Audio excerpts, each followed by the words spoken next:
Sambil nangis di mobil dia bilang, nanti jangan lupa ya kasih dia makan ikan biar pintar. Dalam hati saya mau jawab, tapi karena itu mertua saya nggak jawab. Saya bilang sebenarnya ikan itu bodoh. Kenapa? Kenapa katanya kalau makan ikan pintar? Coba ya Bapak Ibu. Kenapa ikan itu selalu makan kail? Ya, kail lewat kan. Bentuknya kan begini selalu sama kan. Ini kok kayaknya saya tahu apa ini. Tapi tetap digigit juga sama dia. Nah, pertanyaan saya, ikan itu pintar apa bodoh?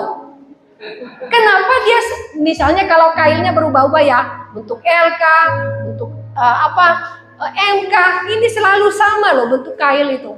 Kenapa dia selalu terjebak? Berarti ikan tidak pintar. Khotbah saya sore hari ini sebenarnya sambungan untuk dari tadi pagi.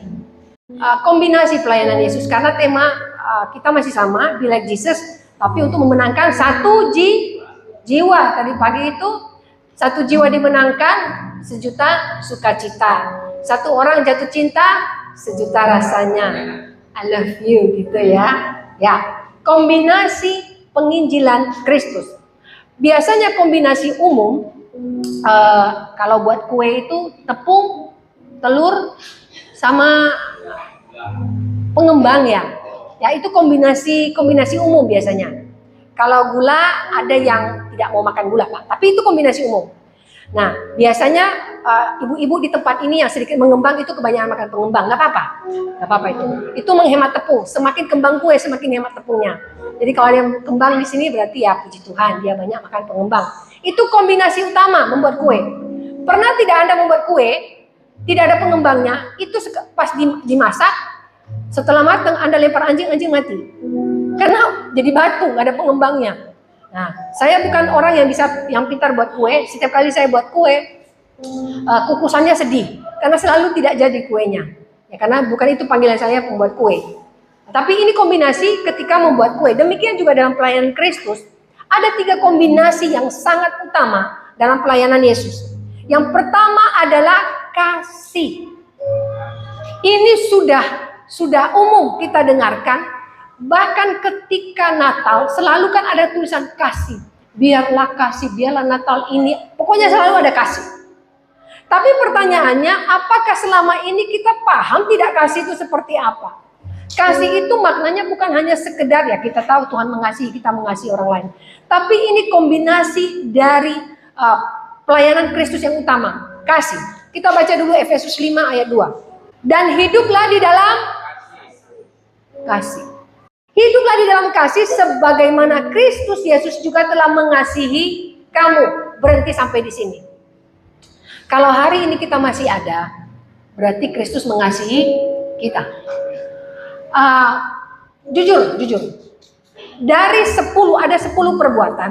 Saya mau bertanya, lebih banyak Anda melanggar hal yang baik, melanggar peraturan, atau lebih banyak Anda berbuat baik? Secara manusia. Kita manusia karena hidup dalam daging lebih banyak melanggar. Sederhana, kita mulai dari bangun pagi. Ketika Anda bangun pagi, Anda menurut Anda itu melanggar tidak? Ketika bangun pagi, seharusnya orang percaya mengucap syukur. Terima kasih Tuhan Yesus buat pagi hari ini. Besok hari Senin yang bangun pagi, kantor lagi. Yang sekolah lagi. Itu udah yang pertama, pelanggaran pertama. Dia pergi bekerja, ada yang potong lagi. Marah tidak? Pokoknya sepanjang hari daging kita diuji untuk melanggar. Ini memang daging. Tapi karena kasih Kristus yang begitu besar, Tuhan bukan mengabaikan, tapi itu dilihat oleh Kristus sebagai kesalahan-kesalahan minor. Nah, kalau kita sudah diperlakukan Kristus seperti itu, kenapa kita sebagai orang percaya selalu melihat kesalahan minor orang lain? Itu yang kita bahas, kesalahan orang lain. Dalam pelayanan untuk mendapatkan jiwa, tidak usah fokus pada kesalahan minor orang lain. Saya kan pernah bahas waktu lalu kan kesalahan-kesalahan minor itu yang sederhana.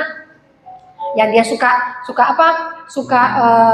yang saya bilang suka ngupil sembarangan, suka-sukanya dia lah mengupil. Dimana lah dia taruh terserah, yang penting dia tidak menaruhnya di baju Anda kan. Atau dia terus ke Anda sana. Itu kesalahan-kesalahan minor. Baru kemarin anak remaja bilang gini, Bu, kira-kira jangan tersinggung kalau di sini ya. Cuman ibu tuh gak tersinggung. Kalau di Alkitab ada yang namanya eglon, gemuk. Dia bilang gini, Bu, itu pendeta itu gemuk, eglon gak? Tak bilang, kamu didengar apa pendeta itu bisa dikutuk kamu. Tetapi saya bilang, bentuk fisik seseorang itu bukan kesalahan. Karena cara pandang Anda melihat sesuatu. Tetapi ketika Anda melihat itu sebagai kesalahan-kesalahan, di sini kita gagal memahami apa yang namanya kasih. Kristus mengasihi kita, maka kita juga harus belajar untuk mengasihi. Ini cara kita menginjil yang pertama. Jadi begini, ketika Anda menginjil seseorang, kalau Anda tidak punya kasih, Anda akan kesulitan dalam menginjil. Tahu kenapa? Kalau saya tidak punya kasih, maka misalnya saya mau melayani Pak Yunus nih, Pak Yunus belum percaya Tuhan. Saya bilang, Pak, Tuhan itu baik, gini. Terus Pak Yunus biasa, misalnya tidak kenal Tuhan. Gak percaya saya. Udah, masuk aja neraka. Bagi saya ya sudah, pokoknya saya udah menyampaikan firman. Sudah, saya nggak ini lagi, tidak. Karena saya hanya seperti melakukan tugas saya, tapi saya tidak punya hati untuk melakukannya. Banyak orang pergi ke kantor, terpaksa bekerja, tapi tidak mencintai pekerjaannya. Yang penting digaji. Orang Kristen banyak melayani, bukan dia mengasihi, tapi katanya supaya masuk surga. Saya beritahu, kalau Anda melayani, tapi tidak punya kasih, Anda tidak masuk surga. Kalau Anda pelayanan di atas ini, hanya karena, ya melayani Tuhan lah yang penting masuk surga. Tidak dihitung Anda main keyboard masuk surga, benar Mas? Benar. Tapi kalau dia punya hati mengasihi Kristus, melayani di sini, mau duduk di sana, mau di rumahnya, dia punya kasih. Inilah orang-orang yang terhitung di hadapan Tuhan. Kombinasi pertama Kristus adalah kasih. Lihat di dalam Alkitab, dari Injil apa saja? Kejadian, Keluaran, Imamat, Bilangannya. Salah, masa saya pendeta masa salah? Benar toh, Injil itu Kejadian, Keluaran, Imamat, Bilangan. Siapa yang bilang salah? Mana? Suaranya laki kok. Mana? Nah, Anda bilang salah. Sebutkan Injil apa saja. Itu nama anak sekolah minggu tadi. Ya, Matius. Saya pernah bertanya di sekolah di sini SMK berapa. Saya diundang Natal. Saya bilang, Injil ada berapa? Kejadian, Keluaran, Imamat, Bilangan. Pintar kamu, nak, siapa guru agamamu? Ternyata yang undang saya guru agamanya, malu sendiri bilang, ini belajar apa Injil tidak tahu. Nah saya bilang, sebutkan nama murid Yesus. Dia bilang, Matius, Markus, Lukas, Yohanes. Pintar juga. Jadi harus ingat ya. Nah di dalam Injil kita melihat apa yang dilakukan oleh Yesus. Pertama, kalau kita lihat kenapa Yesus pilih Petrus. Petrus ini, nelayan. Kalau orang Yahudi, setidaknya pilih yang berkelas, yang sekolah. Kenapa pilih Petrus? Karena Kristus punya kasih. Dia tidak melihat Petrus ini cuma nelayan. Maaf, cara omongnya Petrus ini, kita tidak mendiskreditkan siapapun. Tetapi ada beberapa orang karena pendidikan yang kurang, cara berbicaranya pun, komunikasinya pun tidak bagus. Bukan berdosa ya, tidak bagus. Tapi saya ketemu satu anak itu, dia panggil saya kamu. Jadi kamu kesini mau ngapa? Saya dikamu-kamui, anak SMP kelas 1. Kemudian ibunya bilang, iya kamu. Saya pikir lebih tua dari saya. Baru 21 tahun udah punya anak. Panggil saya kamu. Tapi mungkin bagi mereka itu biasa manggil orang kamu. Tapi kan untuk kita berbicara kepada orang dewasa, tentu ada panggilan ibu. Bukan saya mau dihargai, tapi kan itu etika ya. Etika orang timur. Nah, bagaimana Kristus memilih Petrus? Karena dia punya kasih. Dia tidak melihat Petrus sekolah apa tidak. Siapa lagi yang dipilih oleh Yesus? Kenapa Yesus memilih orang Medit? Siapa namanya yang Medit itu? Matius. Yang hitung-hitungan siapa lagi? Yudas. Tuhan, nanti kalau kita 12 tambah Yesus 13. Kalau makan soto habis sekian. Loh, sedangkan persembahan kurang Terus besok kita makan apa lagi? Kalau bisa besok kita nggak usah makan. Nasi satu bungkus kita bagi 13. Itu orang yang hitung-hitungan. Kenapa Yesus memilih orang yang seperti ini? Karena dia punya kasih. Ini baru pemilihan murid. Ketika Yesus mau melayani menginjil, wanita yang berzina, wanita Samaria. Kenapa Yesus mau sih? Zakheus. Kenapa Yesus mau? Karena Yesus mengutamakan kasih. Itu kombinasi pertama dalam penginjilan. Hari ini ada anggota keluarga Anda yang telah menyakiti hati Anda dan tidak datang ke gereja. Kemudian pendeta bilang, layani dia. Kenapa? Dia sudah menyakiti saya, dia begini, dia begitu. Kalau kita memperkarakan hal itu di hadapan Tuhan, maka Tuhan pun akan memperkarakan kita apa yang kita lakukan di hadapan Tuhan. Penginjilan ketika ingin mendapatkan jiwa, miliki kasih. Tidak ada kepahitan, tidak ada benci, tidak ada kata emoh. Harus mau. Karena banyak orang Kristen begini. Dapat satu jiwa itu urusannya pendeta. Ini sudah maaf ya. Kalau mungkin kalau kita kasih pertanyaan soal, hampir 95% jemaat menjawab penginjilan adalah tugas gembala atau pendeta. Iya apa iya? Rata-rata begitu. Di desa juga begitu. Kenapa di desa saya sudah pelayanan 2 tahun, di sana jemaatnya masih 78. Karena jemaat berpikir yang penginjilan itu hanya pendeta saja. Hari ini ubah. Ikut kombinasi Kristus. Yang pertama adalah kasih. Apa yang kita lakukan? Orang yang belum percaya Tuhan, dekati mereka, kasihi mereka. Jangan lihat kesalahan-kesalahan minor mereka, tetapi lihat bagaimana Kristus mengasihi mereka. Hari ini apakah Anda mengasihi orang yang pernah menyakiti Anda? Hari ini apakah Anda pernah mengasihi orang yang pernah menjelekkan Anda? Atau orang yang sudah biasanya terjadi, maaf loh ya, orang yang sudah bercerai, itu bencinya minta ampun sama mantan suami atau mantan istri.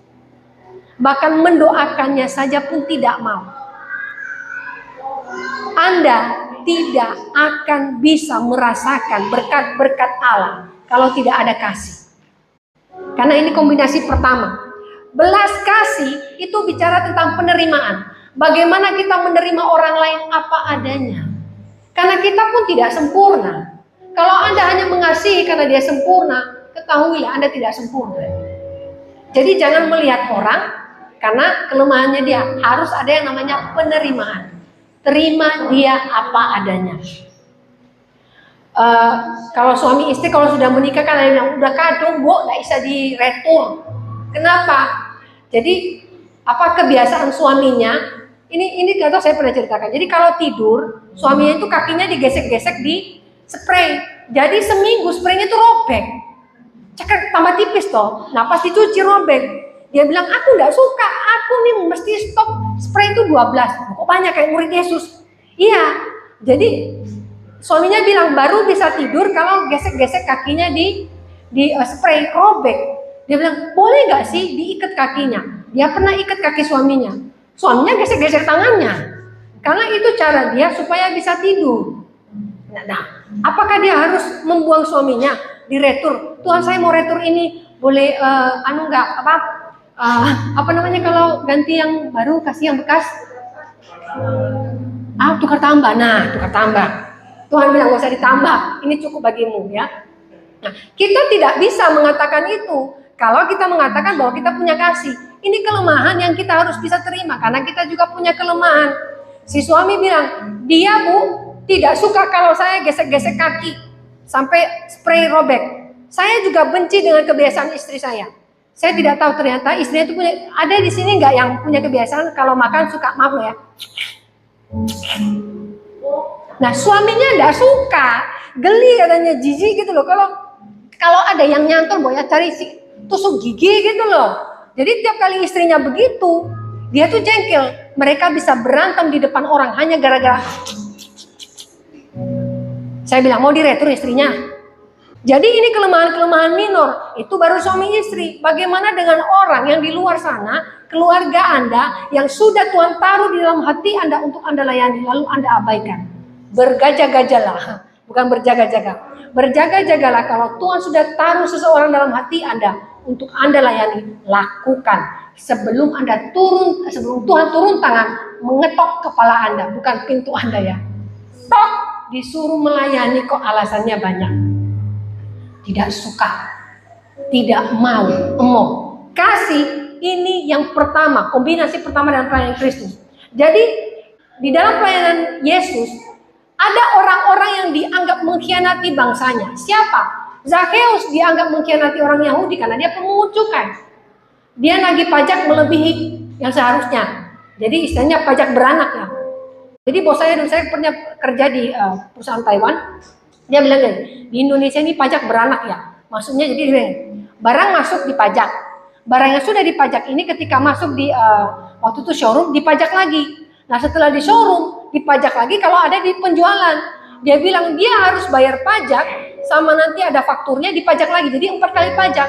Dia bilang gini, mati kita kalau di Indonesia ini. Dia merasa bahwa Indonesia ini terlalu banyak pajak beranak. Zakheus, Matius, para pemungut cukai, orang-orang yang dibenci oleh sesamanya. Kenapa?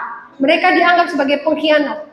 Mereka menagih pajak kepada sesama orang Yahudi untuk diberikan kepada Roma.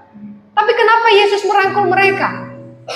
Hari ini ada orang yang Anda kenal, terus Anda berpikir bahwa pengkhianat ini, pengkhianat gereja. Dia Kristen dulu tiba-tiba tidak percaya, malas melayani dia. Dia Kristen dulu dia menyakiti saya, sekarang dia tidak percaya Tuhan, bukan urusan saya. Berhati-hati. Setiap orang diberikan tugas oleh Tuhan. Amanat agung berlaku bagi semua orang, bukan hanya kepada pendeta. Jadi kalau ada Roh Kudus berbicara untuk mendoakan seseorang, doakan. Dimulai dari kasih. Kasih itu Anda tidak harus datang bawa dia makanan. Duduk diam di kamar Anda, doakan dia. Tuhan, saya berdoa buat si A. Saya percaya dia diselamatkan. Saya percaya dia diubahkan. Itu sudah menunjukkan Anda mengasihi. Betapa egoisnya kita orang Kristen, setiap kali berdoa yang kita doakan, berkati pekerjaanku, berkati keluargaku, berkati anak-anakku, berkati ini. Kuku semua di belakang. Tapi jarang sekali kita berdoa untuk memenangkan jiwa. Bagaimana gereja bisa bertambah jiwanya kalau urusannya kita hanya urusan kantong kita, meja makan, dan keluarga kita saja. Selipkan di dalam doa Anda untuk mendoakan orang lain. Selipkan di dalam doa Anda untuk mendapatkan satu jiwa. Karena satu jiwa yang bertobat, itu surga bersorak-sorak. Dan itu diperhitungkan. Dan ini yang mendapatkan mahkota. Mahkota itu nanti ada 5, tapi bukan dikasih 5 kayak rantang ya, ting ting ting ting ting, enggak. Tapi Anda harus mengetahui ini amanat agung berlaku bagi semua orang. Jadi bagaimana Anda bisa mendapatkan satu jiwa jika satu hal utama yaitu kasih tidak dapat Anda praktekkan. Praktekkan kasih itu bukan hanya dari mulut, aku mengasihimu. Praktekkan, lakukan, sehingga kita itu bisa merefleksikan Kristus dari kasih ini. Nah, biasanya seperti ini. Kalau ketemu dengan orang-orang tidak percaya, seperti tadi pagi saya katakan, kita mendengarkan dulu mereka ngomong apa, kemudian kita menjadi pendengar yang baik. Barulah kita sampaikan kebenaran firman Allah, solusi-solusi yang kita ketahui dari kebenaran firman Allah. Anda pernah tidak ngobrol sama anak kecil? Anak kecil kalau ditanya cita-citamu mau jadi apa? Jadi kalau si A gitu, si Alan ditanya, Alan kamu mau jadi apa? Saya mau jadi polisi. Jadi polisi. Oh bolehlah, yang penting bapakmu nanti punya uang untuk bayar uang suap kalau di tes. Beneran loh. Ponakan saya, kakak ipar saya itu polisi. Tidak ada yang benar ujian, harus ada sedikit suap-suap. Di sini ada polisi, maafkan saya. Tapi keluarga saya juga melakukan hal yang sama. Nah, gurunya bilang begitu. Oh, ya, yang penting nanti bapakmu punya uang untuk bayarin. Ditanya anak kedua, kamu mau jadi apa? Saya mau jadi dokter. Aduh, lebih mahal lagi. Uang masuknya aja sudah berapa ratus juta, belum tentu lulus. Kecuali bapaknya dokter, ada poin dari dokternya. Anaknya jadi berpikir, aduh jadi dokter kok susah sekali. Harusnya kan sebagai guru dia tidak bisa mematahkan semangat muridnya. Kemudian anak ketiga ditanya, kamu mau jadi apa? Oh, kalau saya sih, saya cuma mau meneruskan perusahaan bapak. Bapak saya punya 5 perusahaan. Wah, kamu hebat, malah kamu gak usah susah. Gak usah sekolah hari ini juga kamu bisa langsung jadi direktur. Anak ketiga, anak keempat ditanya, kamu mau jadi apa? Oh, saya mau menikahi anak yang ketiga aja. Jadi saya gak usah susah-susah. Jadi nanti kalau saya udah besar, saya tinggal nikahi dia. Karena tidak mau susah. Berbicara dengan anak kecil itu mereka mau didengarkan. Bukan Anda komplain apapun, bukan Anda menghakimi apapun. Ketika kita melayani jiwa, dengarkan mereka ngomong apa. Jangan langsung dipatahkan. Misalnya dia sedang bilang, iya saya itu mau bercerai begini. Memang ya perceraian itu dibenci oleh Tuhan. Masuk neraka. Gak usah ngomong neraka kalau penginjilan. Tidak usah ngomong neraka kalau penginjilan. Tapi bicaralah kasih terlebih dahulu dengan menjadi pendengar yang baik. Karena kalau kita sudah berbicara neraka dahulu, itu yang disebut dengan orang-orang yang merasa pegang kunci sorga. Beritakan kebenaran firman Allah. Itu yang namanya penginjilan. Bukan beritakan tentang neraka. Tidak ada. Makanya saya beritahu ya, kalau Anda mendengar khotbah isinya hanya tentang setan dan neraka, saya rasa itu bukan penginjilan. Itu nakut-nakuti. Kok setiap khotbah nanti ada roh ini, roh itu, kemudian setan. Minggu depan setan lagi, setan lagi.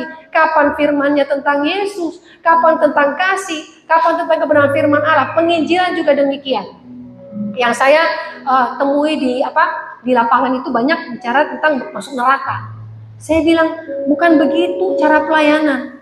Karena saya kan pegang 30 gembala itu di desa. Nah ketika setiap kali mengajar teologi, mereka selalu bilang, ya waktu saya penginjilan, saya bilang begini, pokoknya kamu harus percaya Kristus, kalau tidak nanti kamu masuk neraka. Saya bilang, Bu, itu pengajaran zaman dahulu kala.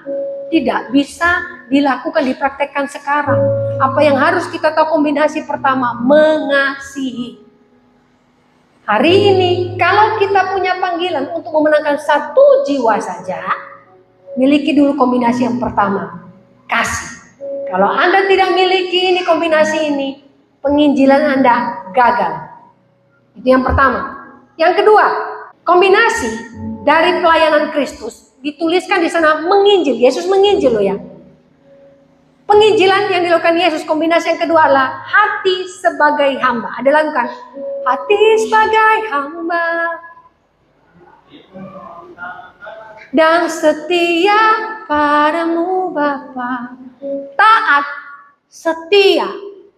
Hati hamba ini taat meskipun dihina. Hati hamba ini taat meskipun Anda tidak dihargai.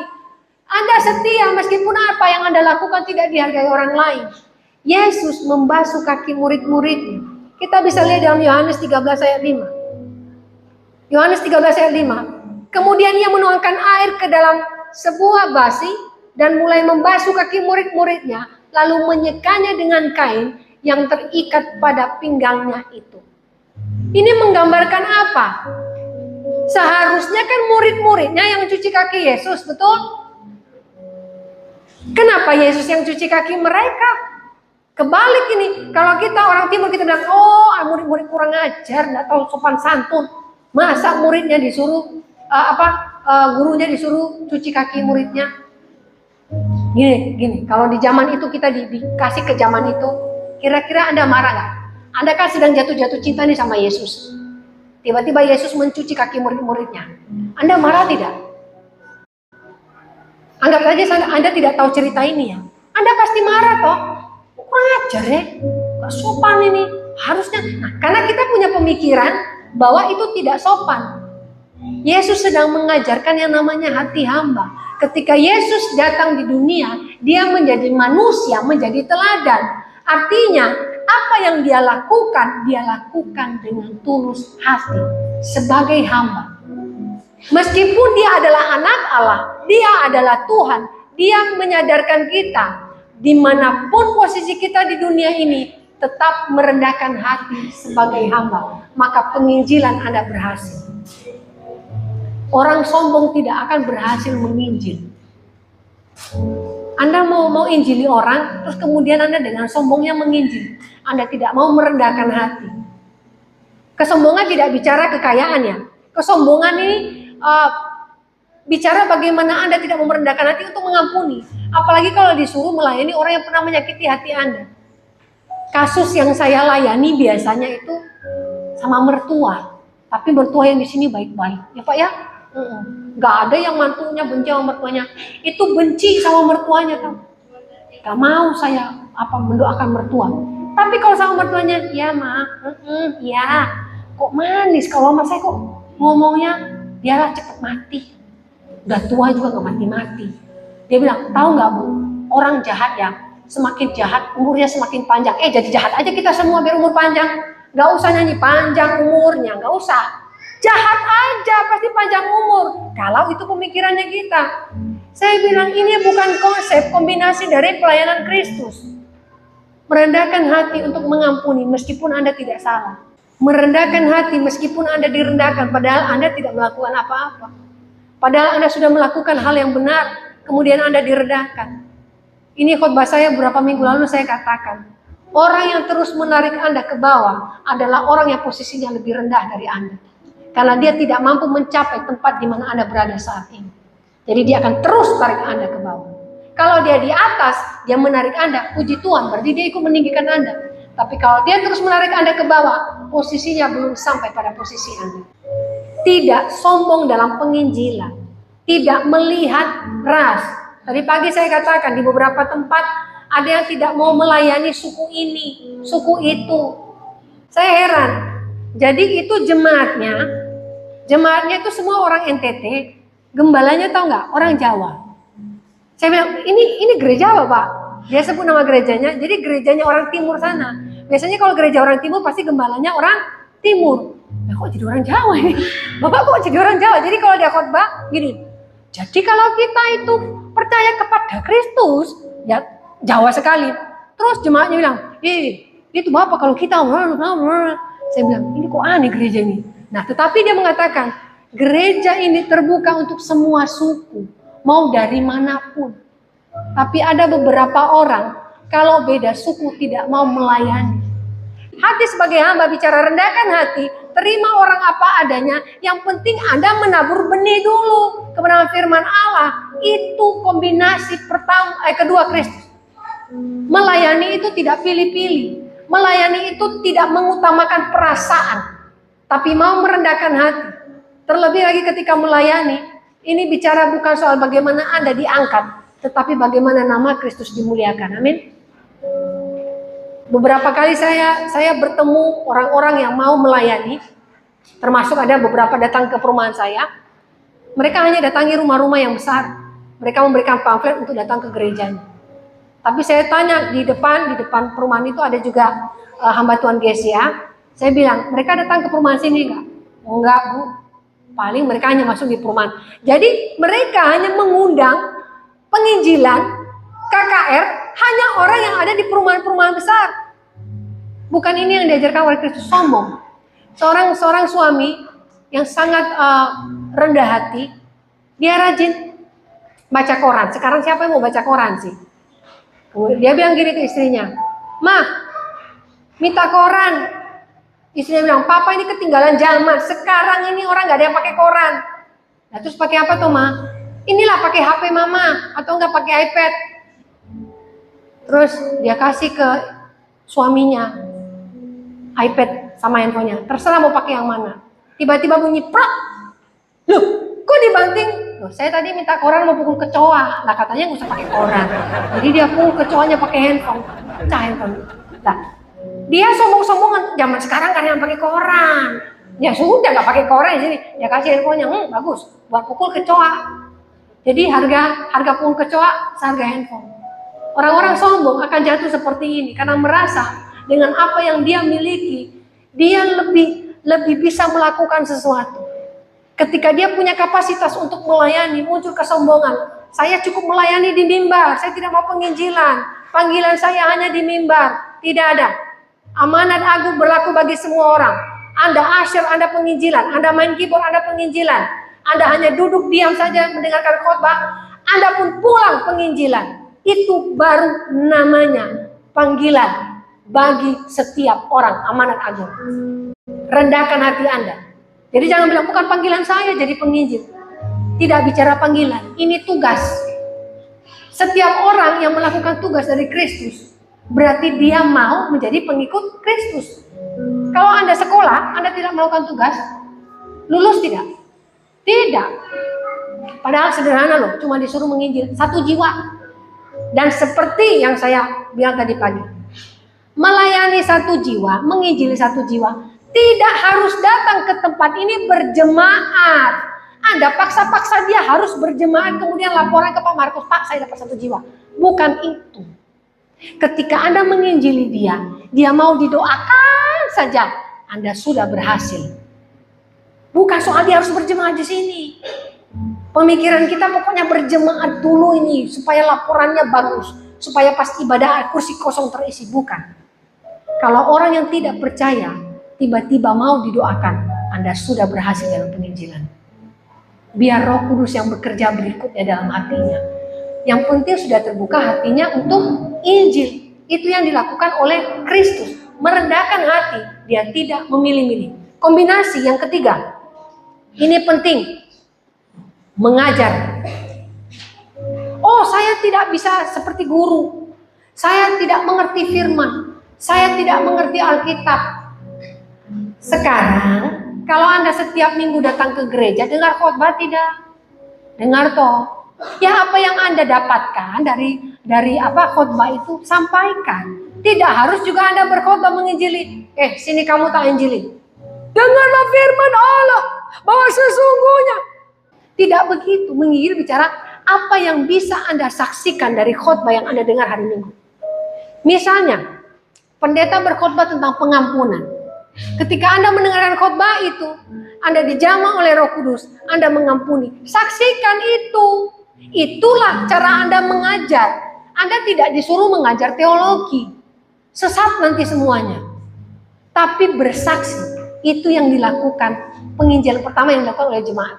Kalau Anda ingin menginjil, Anda tidak mengerti semua pertanyaan-pertanyaan firman tentang Alkitab, sampaikan kesaksian Anda dulu. Kalau dia punya pertanyaan yang Anda tidak bisa jawab, tanya kepada pendeta, jangan asal jawab. Saya juga pernah itu, dia menginjil, terus ditanya, kenapa sih Tuhanmu ada 3? Oh iya, soalnya kan waktu di surga itu sebenarnya dia jadi bapak, kemudian dia ke bumi, dia jadi anak, jadi surganya kosong. Saya bilang, sejak kapan surga kosong? Kok dijawab kalau nggak ngerti? Oh iya kan, bukan Tuhan jadi manusia, berarti kan surganya ditinggalkan, tidak diperlukan bapak di sana. Ajaran siapa? Dalam pemikiran saya, jangan sesat. Jadi ketika Anda menginjil, ada yang bertanya, Anda tidak tahu, nanti tak tanyai pendetaku ya. Itu. Yang utama yang kita lakukan adalah bersaksi. Bagaimana pengalaman Anda ketika Anda dekat dengan Kristus? Itu cara Anda mengajar. Apa yang dilakukan oleh Kristus ketika mengajar? Matius 4 ayat 23. Matius 4 ayat 23. Yesus pun berkeliling di seluruh Galilea. Berhenti sampai di sana. Berkeliling. Sekarang kan Anda naik mobil, naik sepeda motor. Apalagi musim panas begini. Kita kunjungi si A lagi sakit. Panas nanti malam yuk. Pas malam. Ayo kita kunjungi sini sakit. Macet. Waduh, macet. Ya wes, besok kan tanggal merah libur. Oke. Pas besok, ayo kita kunjungi si ini. Waduh, aku ada waktu sama keluarga udah janjian. Sampai orang yang sakit itu sembuh, tidak Anda kunjungi juga. Karena apa? Alasannya terlalu banyak. Kalau bicara orang yang mau melayani berkeliling, ini bicara bagaimana dia memberikan waktunya. Meskipun itu tidak banyak, tapi dia punya waktu untuk menginjil. Waktu Yesus mengajar, dia berkeliling. Apakah Yesus ini kurang kerjaan? Tapi itu panggilannya dia ketika dia menjadi manusia. Dia menginjil, dia mengajar. Hari ini Anda tidak disuruh Tuhan berkeliling. Cuma disuruh awalnya, doakan dulu orangnya. Telepon orangnya, WA orangnya, apa kabar? Ya apa hidupmu, mau tak doakan tak? Itu saja sederhana. Anda nggak disuruh keluar rumah penginjilan. Anda untung ini masih kota besar. Anda kalau seperti saya dulu waktu saya penginjilan di Sumatera Barat, nggak ada sepeda motor. Kemudian kami harus naik gunung. Itu yang saya ceritakan, gunungnya itu bukan benar-benar gunung. Jadi mereka bangun rumah itu di atas batu yang ditancapkan, kemudian dibangunlah rumahnya di sana. Itu yang longsor semua mati di sana. Kami naik di sana persis musim hujan. Anda bisa bayangkan kalau musim hujan tanah liat seperti apa? Licin kan? Waktu itu kami sedang melayani ibu hamil yang mau melahirkan. Waktu saya pegang ibu hamil itu, hujan turun dan kami ditolong Tuhan bisa sampai ke bawah gunung tanpa jalan kaki, meluncur. Licin. Saya bilang, Yesus tolong supaya anaknya tidak lahir. Pak, mentor saya bawa anaknya 2 tahun tidak punya baju. Tidak punya baju. Ditanya, bajunya mana? Enggak punya. Jadi selama ini bajunya mana? Karena musim hujan, bajunya cuma berapa biji. Kami bawa ke pastori kami itu kecil. Lebih besar, ini ruangan ini lebih besar, kecil. Bawa di sana, kami hamba Tuhan tidak digaji. Ini ibu hamil kita kasih makan apa? Tiba-tiba tahu apa yang terjadi? Saya belum menikah, anaknya keluar. Saya lihat ada yang panjang-panjang, saya pikir ular. Yesus Tuhan, apa ini keluar dari perutnya? Saya tidak tahu kalau itu apa? Tali pusar. Mentor saya juga belum menikah, dia bilang, ambil gunting. Gunting apa? Gunting bunga kah? Gunting apa kah? Terus saya bilang, oke, ada gunting tapi guntingnya sudah berkarat. Dia bilang, apa yang kita punya? Pisau? Oh, lari beli silet katanya. Saya lari beli silet. Intinya saya menceritakan bahwa ketika pelayanan kita harus menyaksikan kasih Kristus. Kita mau dalam tanda kutip berkeliling, rela bayar harga untuk pelayanan. Hari ini Tuhan tidak suruh Anda seperti itu naik ke gunung. Doakan dia. Roh Kudus berkati dia. Roh Kudus buka hatinya. Masih itu yang Anda lakukan. Masa masih keberatan? Kombinasi ini mengajar bersaksi. Berkeliling dengan bersaksi. Berkeliling dengan doa. Jadi doa Anda mengelilingi orang yang Anda layani. Doa Anda terus berkeliling setiap malam menyebutkan nama-nama orang yang sudah ditaruh Tuhan dalam hati Anda untuk Anda doakan. Karena mereka lah jiwa-jiwa yang sangat dipedulikan oleh Allah, yang akan bertobat, diselamatkan dan percaya kepada Kristus.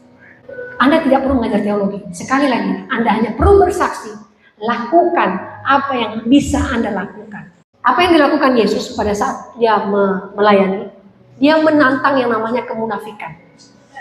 Orang-orang pada saat itu sangat munafik. Itu yang Yesus tegur kalau berdoa di jalan itu.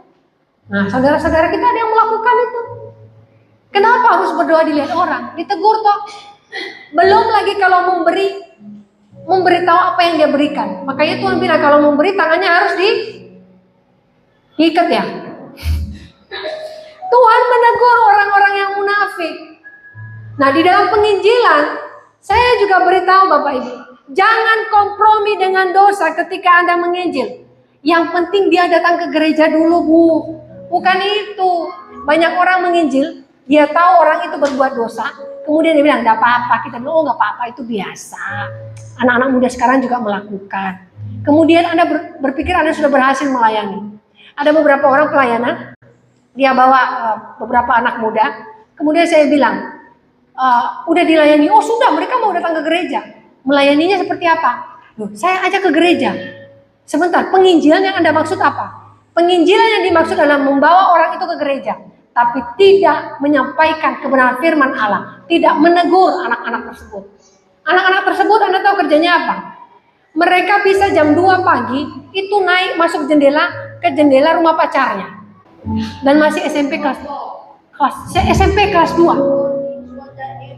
Kemudian itu dianggap biasa katanya pacaran. Saya tanya sekarang, kalau Anda punya anak gadis kelas 2 SMP, kemudian Anda temukan ada laki-laki di kamarnya jam 2 pagi, wajar tidak? Normal tidak? Tidak. Tapi ini dinormalkan karena yang penting ke gereja dulu.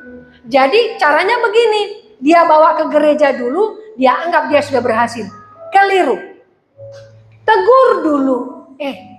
Kalau bicara hidup benar seperti ini, makanya tadi dengarkan dulu kenapa dia begitu. Setelah didengarkan, kita masukkan nasihat-nasihat bersaksi kebenaran firman Allah. Kalau Anda tidak bisa mengajar, saksikan apa yang pernah Anda lalui yang tidak benar, tapi Tuhan mengubahkan Anda.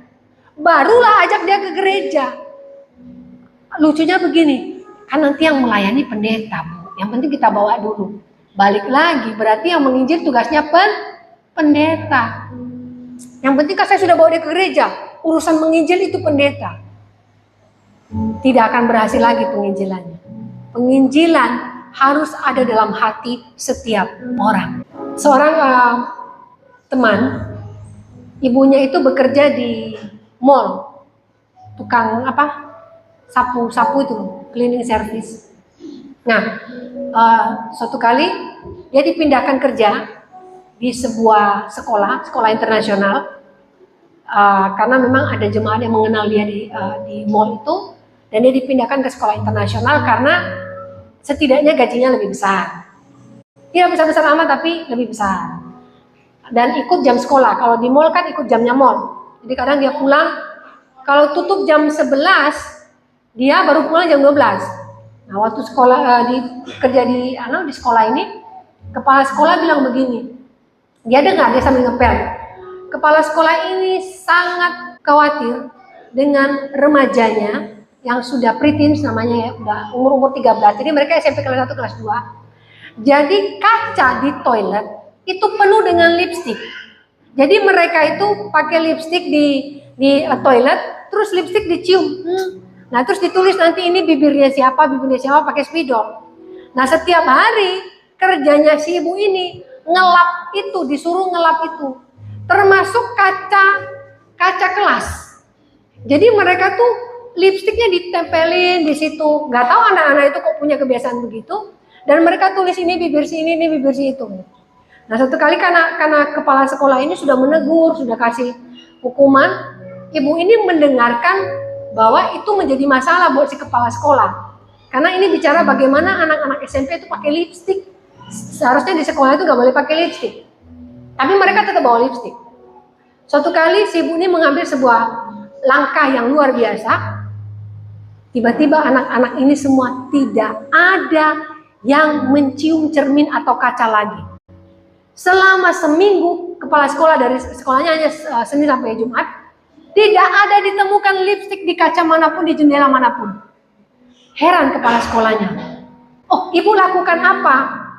Oh, saat istirahat, dia sengaja di depannya anak-anak mencelupkan kain pel di dalam kloset, terus dikeringkannya, dia laplah kaca-kaca itu dengan kain pel itu. Anak-anak melihat ternyata selama ini kaca itu dibersihkan dari air toilet. Jadi mereka mau mencium kaca lagi tidak berani. Padahal hanya hari itu ibu itu ngelap kaca pakai kain pel dari kloset. Jadi sengaja setelah anak-anak cewek ini pipis, mereka flush, ibu ini sengaja masuk memperlihatkan apa yang dia lakukan. Ini dia menantang. Padahal, maaf loh ya, beberapa anak-anak di sekolah internasional tidak pernah memperhatikan orang yang seperti ini. Itu kan cuma cleaning service. Penginjilan, memenangkan jiwa, harus berani, tidak kompromi dengan dosa. Menginjil ini bicara kejujuran, tapi berhikmat juga ya. Bagaimana Yesus ketika yang berzina datang? Dia bilang, engkau sudah berdosa, tetapi dosamu sudah diampuni, jangan berbuat dosa lagi. Hikmat ini yang kita butuhkan ketika kita pelayanan. Ketika orang yang kita layani, seperti yang saya ceritakan, bahwa ada pelayan, dia punya tato, tetapi ketika dia benar-benar memberikan hatinya buat Tuhan, dia tidak ditolak. Kenapa? Karena ada pertobatan terlihat. Ketika gembala itu melayani dia, jujur ya, kalau melihat orang seperti itu, maaf, laki-laki biasa banyak tato, ini perempuan sampai ke leher-leher. Tapi pelayanan kita harus bisa mengatakan, berhenti menambah tatomu, berhenti merokok. Jadi dia tiap berapa bulan itu tambah tato, hampir sampai betis-betis. Berani ditegur, jangan bilang udah apa-apa, itu art. Ada yang bilang ke saya, orang Kristen ini sesat, katanya tato itu apa dosa? Itu art. Kalau gitu dosa juga art. Tapi ini bicara komitmen kita di hadapan Tuhan, bagaimana kita menjaga tubuh kita. Kembali lagi kepada mengajar ini bicara bagaimana kita berani memperkatakan kebenaran firman Allah, kita berani menegur dosa, maka kita sudah melakukan penginjilan. Jadi jangan asal bawa jiwa, kemudian serahkan kepada gembala. Kita harus mengambil bagian dalam penginjilan. Jadi hari ini Bapak Ibu untuk mendapatkan satu jiwa, ingat 3 kombinasi ini. Yang pertama adalah kasih. Kedua, hati hamba. Ketiga, mengajar. Mengajar adalah bersaksi. Lakukan apa yang sudah Kristus lakukan. Kita tidak sempurna, tapi Roh Kudus yang mengurapi kita membuat pelayanan kita diberkati. Amin. Ketika kita menginjil, ada Roh Kudus yang bekerja. Keluarga kita diselamatkan, orang-orang di sekeliling kita diselamatkan, dan gereja ini diberkati oleh Tuhan. Kenapa? Karena semua mengambil bagian dalam penginjilan. Semua mengambil bagian dalam amanat agung. Amanat agung bukan untuk pendeta, tapi bagi semua orang. Kecuali Anda bisa menunjukkan kepada saya di dalam Alkitab bahwa amanat agung khusus gembala atau khusus pendeta, maka saya mundur, berarti saya salah. Amanat agung berlaku untuk semua orang. Setiap orang pasti bisa mendapatkan satu jiwa. Tapi jangan curi jemaat orang. Jangan katakan gerejamu kecil, pendetamu miskin, sana gerejanya lebih besar. Kita ada sembako tiap bulan. Belum lagi nanti kita ada perjamuan kasih tiap bulan. Jangan janjikan itu kepada orang di luar sana ya. Tidak ada perjamuan kasih makan-makan tiap pulang gereja. Janjikan bahwa keselamatan ada bagi setiap orang yang percaya kepada Kristus. Amin. Mari kita berdoa. Yesus Tuhan, Yesus Tuhan, Yesus Tuhan.